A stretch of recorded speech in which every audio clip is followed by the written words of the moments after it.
হাবড়া আঞ্চলিক জাতীয় ক্রীড়া ও শক্তি সংঘের উদ্যোগে এবং বঙ্গীয় প্রাদেশিক জাতীয় ক্রীড়া ও শক্তি সংঘের পরিচালনায় অঙ্কন ও যোগাসন প্রতিযোগিতা সাড়ম্বরে অনুষ্ঠিত হয়েছে। সম্প্রতি হাবড়া গার্লস হাই স্কুলে এই প্রতিযোগিতা বহু বিশিষ্ট ব্যক্তিদের সমাবেশে অনুষ্ঠিত হয়। এদিন সকাল 10টা থেকে শম্ভুনাথ মল্লিক স্মৃতি সারা বাংলা দ্বিস্তর অঙ্কন প্রতিযোগিতা 2025 অনুষ্ঠিত হয়। বৃহত্তর হাবড়ার 50টি বিদ্যালয় ও প্রতিষ্ঠান থেকে আসা প্রায় 700 জন ছাত্রছাত্রী অঙ্কন প্রতিযোগিতায় সাগ্রহে অংশগ্রহণ করে।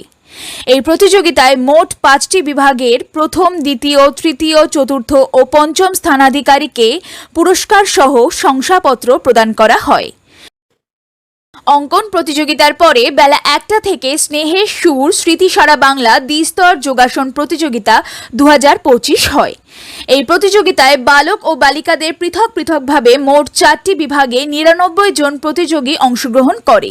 এতেও প্রথম, দ্বিতীয়, তৃতীয়, চতুর্থ ও পঞ্চম স্থানাধিকারীকে পুরস্কার সহ শংসাপত্র দেওয়া হয়। এদিন অতিথিদের মধ্যে উপস্থিত ছিলেন বিশিষ্ট সমাজসেবী দেবদাস চট্টোপাধ্যায়, সাংবাদিক আশিস কুমার ঘোষ প্রমুখ।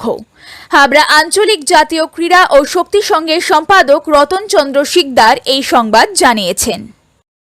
সুদিন গোলদারের রিপোর্ট, নিউজ প্রতিধ্বনি, উত্তর 24 পরগনা।